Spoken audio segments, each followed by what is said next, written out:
और हम सब के बीच में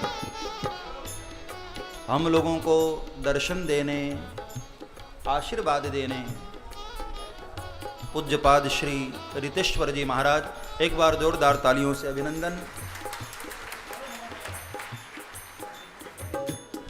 ये हम सब का परम सौभाग्य है कि आज कथा के मध्य ऐसे प्यारे और पावन संत का हमें दर्शन हो रहा है, जिनको आप लोगों ने सोशल मीडिया के माध्यम से अक्सर सुना होगा। ब्रज के बड़े ही अद्भुत और बड़े ही पावन संत, पूज्यपाद संत, जिनका के केवल दर्शन मात्र ही हम सबको धन्य कर देता है। ऐसे महापुरुष, ऐसे भगवान हमारे बीच में पधार कर हम सभी को अनुग्रहित कर रहे हैं। आपके मुख से निकला हुआ एक एक शब्द ऐसा लगता है मानो स्वयं ब्रह्म वाक्य हो रहा हो। आज ही सुबह सुबह मैं महाराज श्री को सुन रहा था और मुझे पता नहीं था कि आज जिनकी वाणी में सुन रहा हूं, अचानक वो मुझे कथा के मध्य में प्रकट होकर के दर्शन देंगे। ये गिरिराज भगवान की कृपा है, ये प्रत्यक्ष प्रमाण है। इस भूमि पर बैठकर जो भी मन में भाव आए ना, कन्हैया उसको पूर्ण कर देते हैं। सुंदरकांड के ऊपर महाराज श्री की चर्चा हो रही थी। क्या अद्भुत व्याख्यान, मैं तो पहली बार सुन रहा था और मुझे लगा कि ब्रज में रहने वाले इतने बड़े महापुरुष और अयोध्या वाले राम गान कर रहे थे। मुझे भरोसा नहीं हो रहा था, क्योंकि यहां तो कन्हैया के रंग में रंगे हुए हर कोई, कहां राम जी से प्रिय, लेकिन भगवान राम के प्रति आपकी जो व्याख्यान थी, श्री हनुमान जी महाराज के प्रति एक एक प्रसंगों का अद्भुत दर्शन पूज्य महाराज श्री ने कराया। तो हम सब के बीच में पहुंचे हुए हैं। हम सब की ओर से महाराज श्री को वंदन, अभिनंदन, अभिवादन, और एक बार तालियों से आप लोग भी महाराज श्री को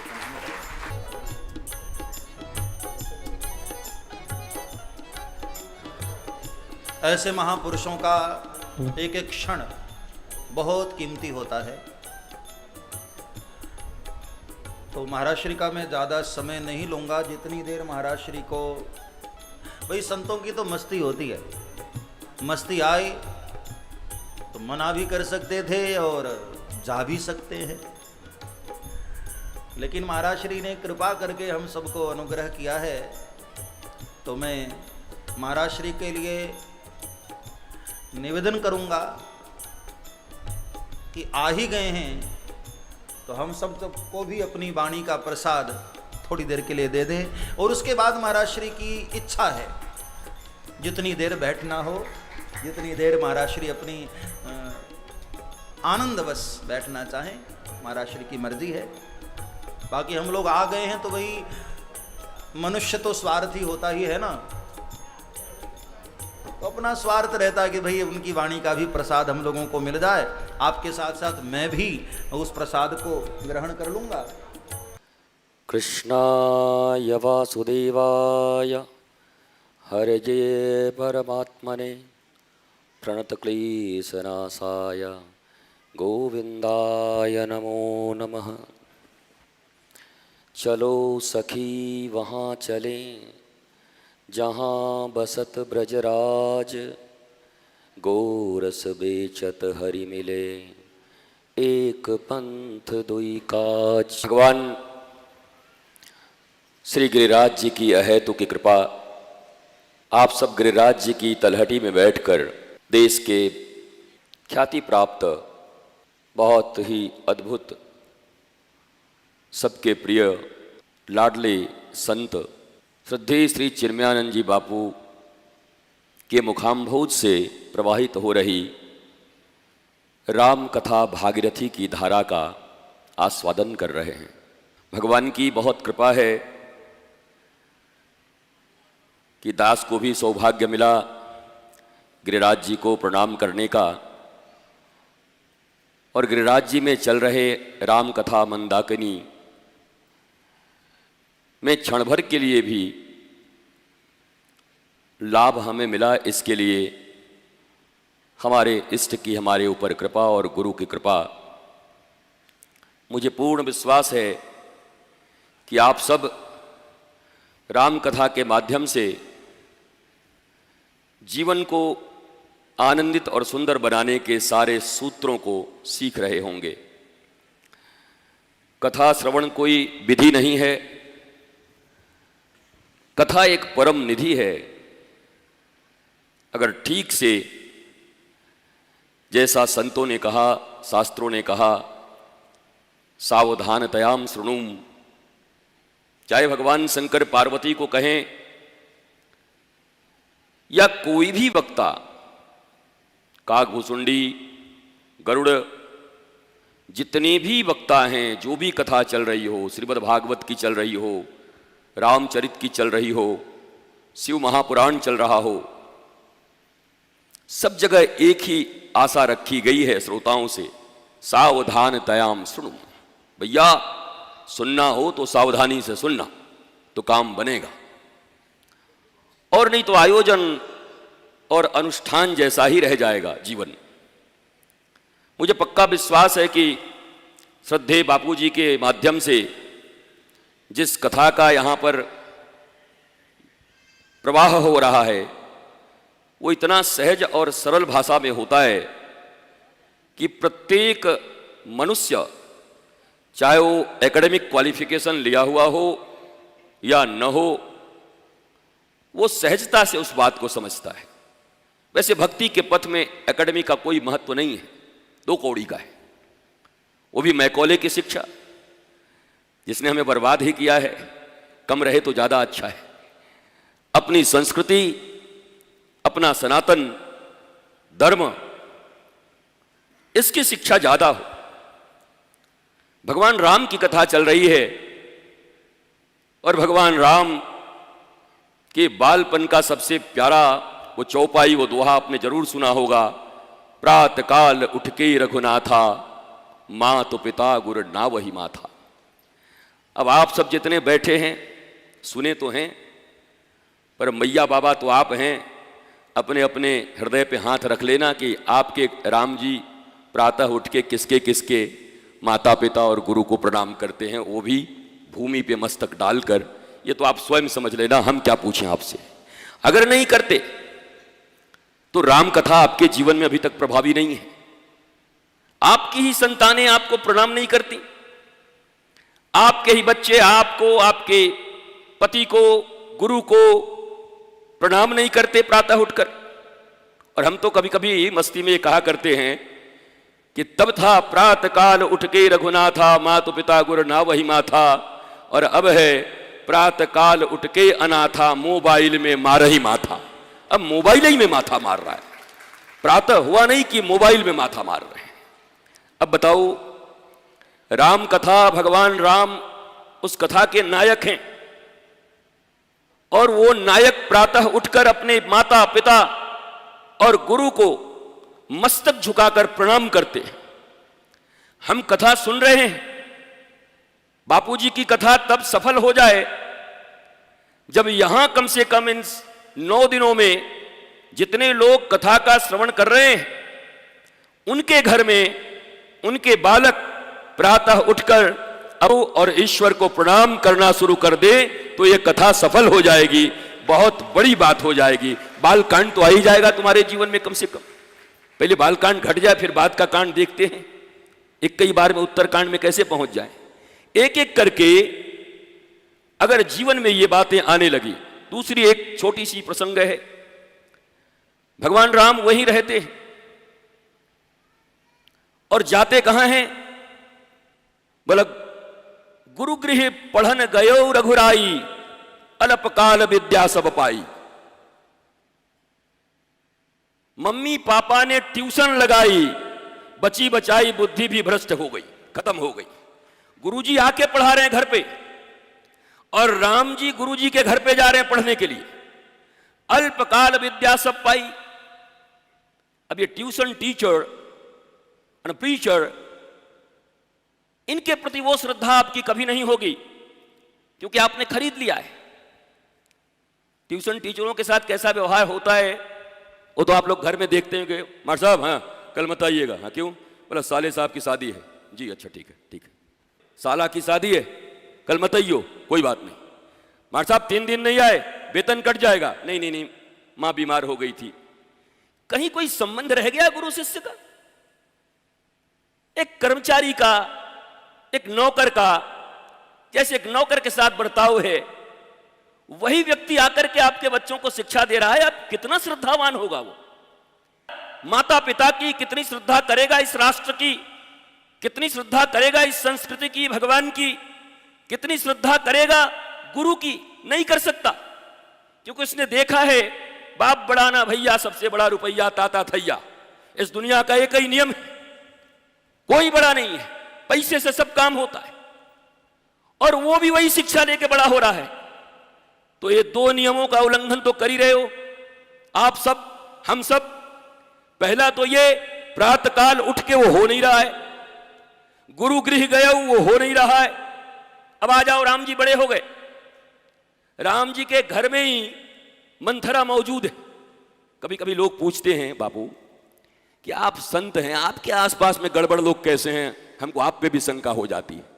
हम भी ये पूछते हैं साक्षात परमेश्वर के घर में मंथरा क्या कर रही थी? हमको कहीं परमेश्वर पर न शंका हो जाए, राम जी पे। कहां थी मंथरा, कहां थी? राम जी के घर में ही तो थी। राम जी कोई बालक है? पूर्ण ब्रह्म परमेश्वर है। अतः ये प्रश्न आधारहीन कि आप तो ठीक हैं पर आपके आसपास वाले बड़ी गड़बड़ हैं। और ऐसे भी महाराज, हॉस्पिटल में जरूरत बीमार की है कि स्वस्थ लोग हॉस्पिटल में आएंगे? तो जहां संत रहेंगे, आसपास में जो लोग रहते हैं, बुरा मत मानना भैया आसपास रहने वाले, हमारे साथ भी आए, छोड़ न दे हमको आज के बाद कि बताओ भरी सभा में जाकर के हमको बीमार बोल दिया। तो संत के आसपास कौन रहेगा?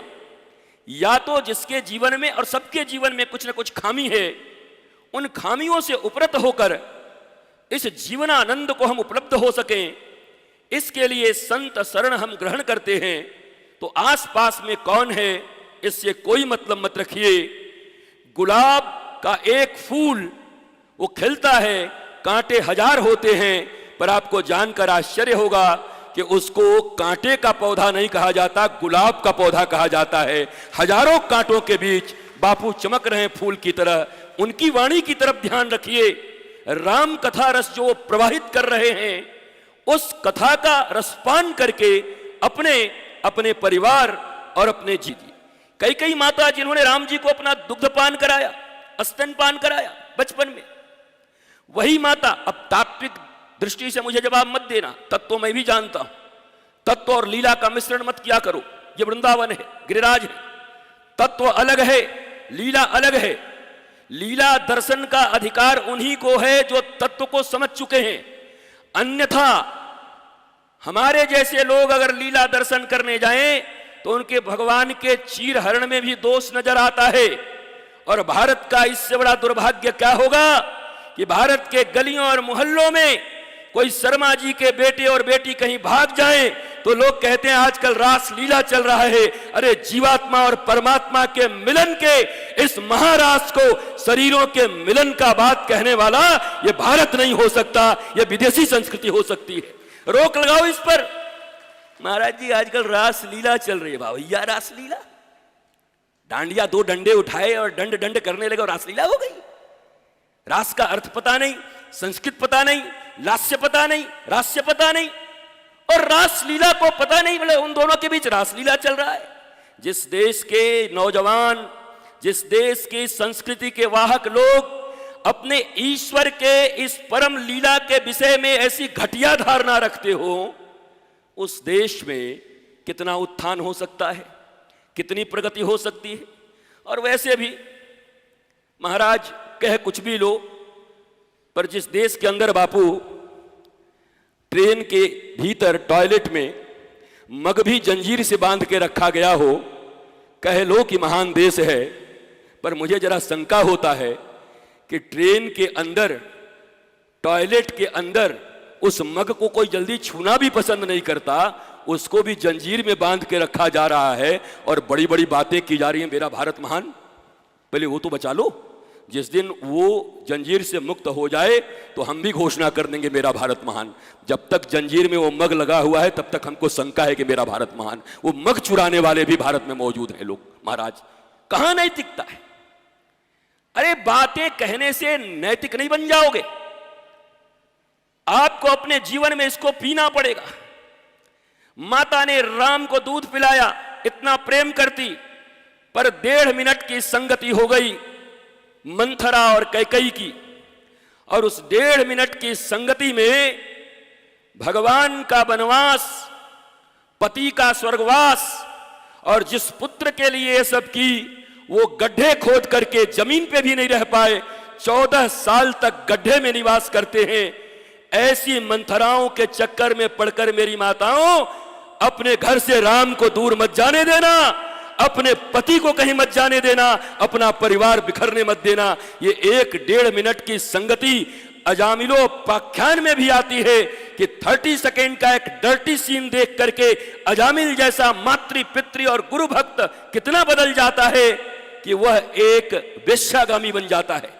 इसलिए 30 सेकेंड, और अब तो कमाल है, वेब सीरीज पे वेब सीरीज है, 30 सेकेंड में अजामिल बदल जाता है, और हम वेब सीरीज देख के भी बचे हुए हैं।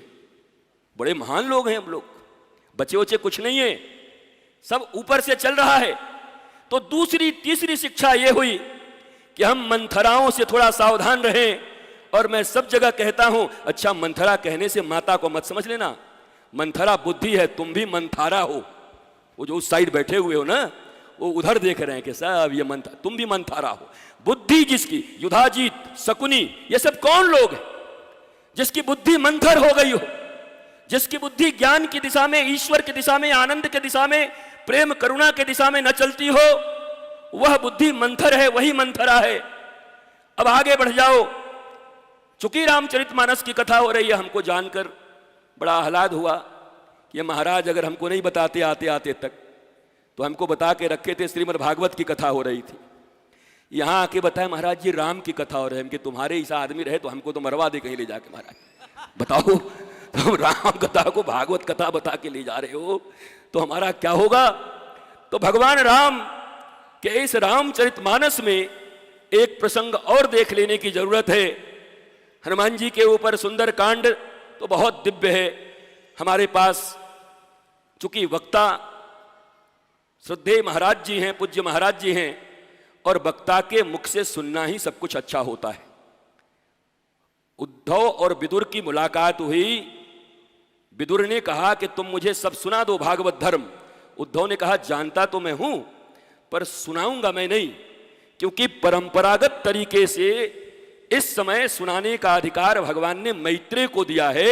इसलिए हे विदुर जी, आप जाकर और मैत्रेय जी से सुनिए। तो इस समय मैं भी महाराज जी का दर्शन करने आया, आप भक्तों का दर्शन करने आया हूं। परंपरागत तरीके से कहने का अधिकार व्यासपीठ को है, और हम सब सुनने के लिए आए हैं। ये तो एक अतिशयोक्ति हो गई कि हमें बोलना पड़ रहा है, और हमें भी मिल गया तो हम चलो बोल ही देते, आ गए तो रामकथा में कुछ गंगा बही जाए। एक अंतिम बात है रामकथा की, देखो तत्व और लीला को मिलाना मत, बोल के जा रहा हूं, विचार भी करते रहना।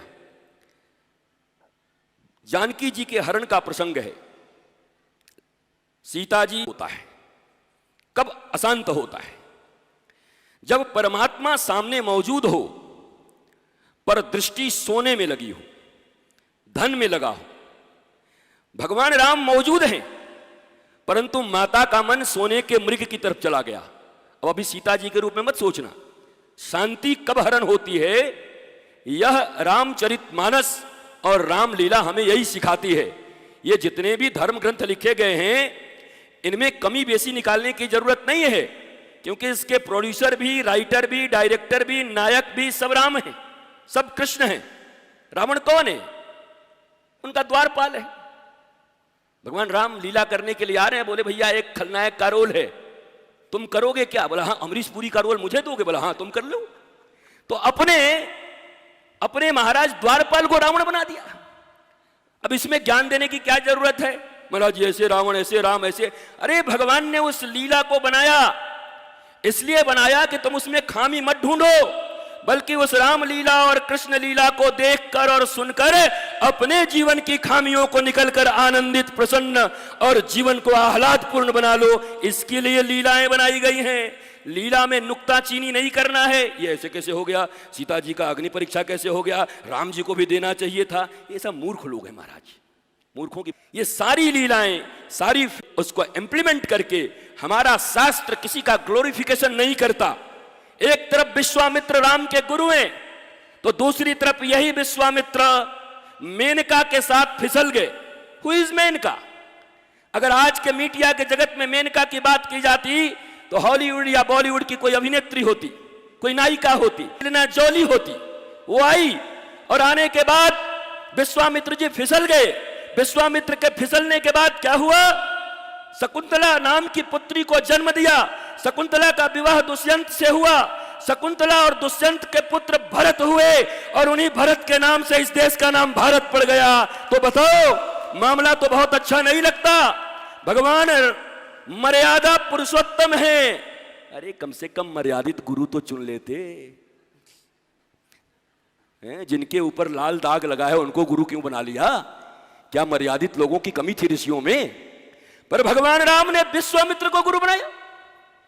अब ये प्रश्न मैं छोड़ के जाता हूं और अगली बार बापू की कथा जहां होगी फिर जाऊंगा। और तब तक अगर तुम लोग खोज के नहीं बैठे उसको, तब फिर बापू के मुख से सुनेंगे। हमको पता है बापू जानते हैं, संत जानते हैं, पर आप भी जरा मंथन करना। कृष्णा अवतार में अगर मर्यादाओं का कुछ उल्लंघन होता तो समझ में आता कि ठाकुर जी सत्य की प्रतिष्ठा के लिए, धर्म की प्रतिष्ठा के लिए दैनिक जीवन में सैकड़ों झूठ बोलने को भी तैयार हैं। अश्वत्थामा हतो नरो वा कुंजरो वा, जा बोल दे। वो भी युधिष्ठिर से कह रहे हैं, महाराज झूठे आदमी से झूठ बुलवाएं तो कहने की बात है, धर्मराज को कह रहे हैं तू ही झूठ बोल जाके। धर्मराज को झूठ सिखा दिया। परंतु धर्म की स्थापना प्रमुख है श्री कृष्ण के लिए। इसलिए घर में छोटे मोटे झगड़े जो करते हो ना, ये सच है ये झूठ है। सच झूठ यही है जिस चीज से घर में आनंद, प्रेम और शांति की स्थापना हो वही सत्य है। जिससे झगड़े हो और घर बिखर जाए वही असत्य है। यही सत्य और असत्य की परिभाषा है। सच झूठ बोल बोल के अपना जीवन बर्बाद मत करो। महाराज दिव्याति दिव्य भाव से विश्वामित्र जी को भगवान ने गुरु बना लिया, मर्यादा पुरुषोत्तम होते हुए। माता सीता का अपहरण हो रहा है क्योंकि राम सामने खड़े हैं। भगवान है फिर भी धन चाहिए, तो अब रावण तुम्हारा इंतजार कर रहा है। उसके बाद भगवान ने क्या किया? लक्ष्मण जी जीवाचार्य हैं, जीव के आचार्य सदगुरु हैं। लक्ष्मण जी को छोड़ गए कि लक्ष्मण सोने के चक्कर में शांति हमें तो छोड़ रही हैं, हमें तो भेज रही हैं। आप गुरु हो, कम से कम इस शांति रूपी जीव का रक्षा करना। लेकिन क्या हुआ? भगवान चले गए। माया के बस होकर के जब मारीच को मारा तो उसने चिल्लाया, हा लक्ष्मण रक्षा करो। और जब सीता माता ने कहा जाओ भैया संकट में है, लक्ष्मण जी ने कहा भैया और संकट में, जिनका नाम लेने से संकट मिट जाता है वो संकट में। तो माता जी ने कुछ कठोर वचन कहे। मैं समझ गई, तुम्हारे भाव बिगड़ गए हैं। तुम देवर हो पर तुम्हारे भाव अच्छे नहीं लगते, भाई की सुरक्षा नहीं करना चाहते। माता जी ने कठोर वचन बोला और लक्ष्मण रूपी जीवाचार्य, उनको कहते हैं जीव के आचार्य हैं लक्ष्मण जी। शेष चले जाते हैं, लेकिन जाते जाते एक लक्ष्मण रेखा खींच जाते हैं कि ठीक है मेरा तो अपमान हो गया, मुझे तो भला बुरा कहा जा रहा है। शांति के द्वारा जीवन के शांति का अपहरण होना अब तय है, क्योंकि पहले भगवान त्यागा सोने के लिए और अब गुरु का त्याग कर रहे हैं। क्या कह के कि तुम्हारी नीयत खराब है, दक्षिणा लेने के पीछे पड़ गए हो तुम। अब गुरुदेव को भी भगा दिया। गुरुदेव ने जाते जाते कृपा की लक्ष्मण रेखा सत्संग की खींच दी। ठीक है मैं तो जाता हूं, पर इतना करना कि ये शास्त्र की जो वाणी है, ये भगवान की जो वाणी है, ये ऋषियों की जो वाणी है, ये गुरु की जो वाणी है, इस वाणी के लक्ष्मण रेखा का उल्लंघन मत करना, तो तुम्हारी सुरक्षा खतरे में नहीं पड़ेगी। परंतु वह जीव जो शांति को धारण किए हुए था, पहले परमात्मा का परित्याग धन के लिए करता है, फिर गुरु का त्याग करता है, उनको उल्टे पुल्टे शब्द कहता है, और जब गुरु शास्त्र और संत की वाणी और प्रभु की वाणी देकर जाते हैं तो उसका भी लौकिक धर्म के नाम पर कि मैं छत्राणी हूं, मेरे द्वार पर कोई आया है तो जहां से भिक्षा मांगेगा मैं वहां जाकर भिक्षा दूंगी। यद्यपि बापू लोक धर्म का पालन परम धर्म के आगे 100 बार त्यागने के लिए भगवान ने कहा है। हमारे श्रीमद् भागवत में ही है, धर्मम भजस्व सततम त्यज्य लोक धर्मान सेवस्य साधु पुरुषान जहि काम तृष्णाम अन्यस्य दोष गुण चिंतनमा सुमुक्तवा सेवा कथा रसमहो नितराम पिबत्वम। भगवान कह रहे हैं सर्वधर्मान परित्यज्य मामेकम शरणं व्रज अहम त्वा सर्व पापेभ्यो मोक्षयिष्यामि मा शुच। सब धर्मों का परित्याग कर, कमाल है, भगवान का अवतार धर्म की स्थापना के लिए होता है, धर्म के मार्ग पर चलाने के लिए होता है, और श्री कृष्ण कह रहे हैं सब धर्मों का परित्याग कर दे। बड़ा कंट्राडिक्टरी बात है। भगवान तो धर्म में प्रवृत्त करते हैं, भगवान धर्म से जोड़ते हैं, और भगवान श्री कृष्ण ललकार के कहते हैं सर्वधर्मान परित्यज्यम, छोड़ सब धर्मों को। कमाल है भाई, कौन धर्म को छोड़ने के लिए कह रहे हैं? इसलिए कह रहे हैं कि वाल्मीकि रामायण में लिखा है रामो विग्रहवान धर्म, जब तक मैं अवतार के रूप में साक्षात ईश्वर इस पृथ्वी पर हूं तो मैं ही चलता फिरता धर्म हूं, मेरी शरण में आ जा, तुम्हारे द्वारा समस्त धर्मों का पालन हो जाएगा। इधर उधर के किताबों में फंसने का काम मत करना। जब जीवंत अवतार हो तो वह अवतार ही धर्म के मूल है। माता जी ने परमात्मा का अपमान किया, माता जी ने गुरु का अपमान किया, माता जी ने गुरुवाणी लक्ष्मण रेखा सत्संग की उसका अपमान किया। अब इतने अपमान करोगे तो रावण तो आएगा ना जीवन में, रुलाने तो आएगा ना। फिर इतने अपमान के बाद रावण आता है और माता का अपहरण करके अशोक वृक्ष के नीचे रख देता है। यह भी कमाल की बात है, नाम है अशोक और नीचे जो बैठी है माता जी बहुत है शोक उनको। अर्थात परमात्मा गुरु और गुरुवाणी से दूर अगर अपने आप को किसी ने कर लिया तो दुनिया में अशोक का वृक्ष भी उसके शोक का हरण नहीं कर सकता। फिर हनुमान रूपी सदगुरु को आना पड़ेगा, तब जाकर माता को शांति प्राप्त होगी। ये बात भी अपने जीवन में अपना लेना। कभी धन के लिए परमात्मा का परित्याग मत कर देना, कभी इधर उधर की बातों के लिए गुरु का परित्याग मत कर देना, कभी इधर उधर की बातों के लिए शास्त्र और सत्संग की मर्यादाओं का लंघन मत कर जाना, नहीं तो रावण तुम्हारा अपहरण करेगा, अवश्य करेगा, और तुम्हारे जीवन की शांति मिट जाएगी। अब अंतिम बात कह के विश्राम देता हूं। जीवन में कोई शोक हो, दुख हो, कष्ट हो, तकलीफ हो तो रामचरितमानस हमें एक राह बताती है। राम जी के पिताजी ने जिस मार्ग का अनुसंधान किया वही मार्ग हमें अपनाना है। एक बार भूपति मन माही, फिर क्या हुआ? भयो गलानी मोरे सुत नाही, तो कहां गए? फूफा घर गयऊ महिपाला, मौसा घर गयऊ महिपाला, क्लोज फ्रेंड के घर गयऊ महिपाला, दोस्त के घर गयऊ महिपाला, साला साली के घर गयऊ महिपाला, बेटा बेटी के घर गयो महिपाला, मम्मी पापा के घर गयो महिपाला। नहीं, एक बार जब चक्रवर्ती नरेश दशरथ जी को दुख हुआ, ग्लानि हुई तो कहां गए? एक बार भूपति मन माही, भयो ग्लानि मोरे सुत नाही, गुरु गृह गयो तुरत महिपाला, चरण लागी करे विनय विशाला। ये भी सूत्र है जीवन का। भैया कभी जीवन में दुख आ जाए ना, कष्ट आ जाए ना, तो इधर उधर मत दौड़ना।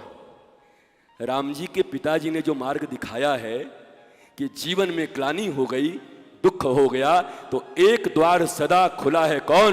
बोला गुरु गृह गयऊ तुरत महिपाला। जैसे ही गुरुदेव भगवान के शरण में जाएंगे तो देखेंगे दुखों का विनाश हो जाएगा। उपाय बताएंगे। फिर इन ऋषि के पास जाओ। भैया आओगे बापूजी के पास, आपके गुरुजी हैं, बापूजी ऐसे ऐसे चिंता में हैं, हो सकता है बापूजी कह दें आप चले जाइए वृंदावन, वहां पर पूज्य रितेश्वर जी हैं, बड़े अच्छे संत हैं, वहां से आपका समाधान हो जाएगा। जैसा गुरुदेव ने कहा कि आप जाओ, श्रृंगी ऋषि को बुलवाओ, पुत्रेष्टि यज्ञ करवाओ और आपको पुत्र की प्राप्ति होगी। इतने ही में महाराज कितने गुरु छोड़ देते हैं बताओ। गुरुजी डायरेक्ट कोई मंत्र हमको नहीं दिए, ओम नमः स्वाहा कर देते तो हमारा काम बन जाता। वो कह रहे हैं जाके यज्ञ करवाओ, ऋषि बलवाओ, इतना मेहनत करें, तब गुरुजी किस काम के। हम गुरुजी के पास आए थे, ओम नमो करते और 2 बेटा हो जाता तो बड़ा अच्छा होता, चमत्कार हो जाता। पर गुरुदेव भगवान ने कहा नहीं नहीं भैया, जिस विधि से जो कार्य होना है उसी विधि से करना होगा। गुरु की आज्ञा मानकर करोगे तो हे दशरथ जी, एक नहीं 4 मिलेंगे, और वो भी पूरी दुनिया नहीं ब्रह्मांड में नाम करने वाले मिलेंगे, आपको तारने वाले मिलेंगे। यही राम कथा का सार मैंने छोटा सा पाया है जीवन में। मंथराओं से बचना, अपने बच्चों को प्रातः काल में माता पिता और गुरु को प्रणाम करने सिखाना, और जीवन में परमात्मा हो, गुरु हो, तो कभी धन के कारण या क्रोध के कारण न तो परमात्मा का त्याग करना, न अपने गुरु संत ऋषि का त्याग करना, न सत्संग भजन और अपने गुरु के द्वारा दी गई क्रियाओं का परित्याग करना। तो इस दुनिया में रावण क्या, रावण के बाप दादे भी आ जाएंगे तब भी सीता का हरण होने वाला नहीं है। बस ये 3 चीजें आप जीवन में याद रखिए। भगवान राम की कृपा से, कृष्ण की कृपा से आपका जीवन आनंदित हो, सुखमय हो, शांतिप्रद हो। आप स्वयं आनंद में रहिए और लोगों को आनंद बांटते रहिए। यही विनती करते हुए, प्रार्थना करते हुए भारत की संस्कृति को बचाते रहिए। और संस्कृति बस इसी से बच जाएगी।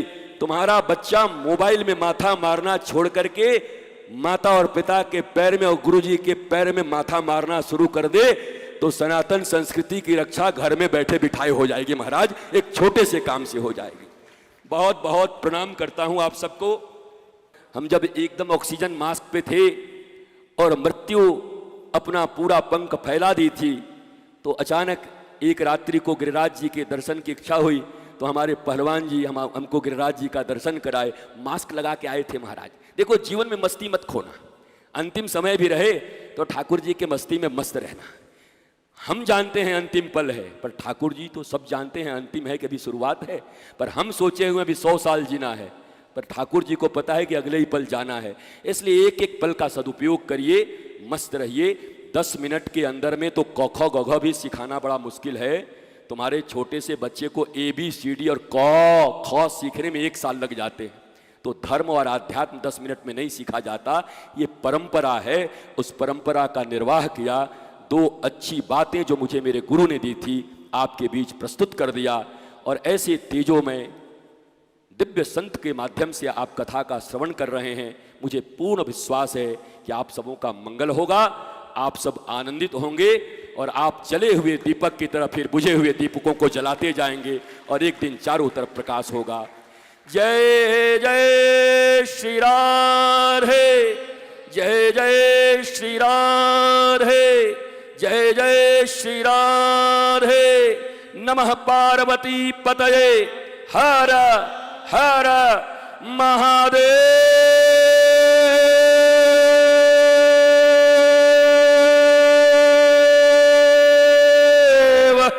शंभो।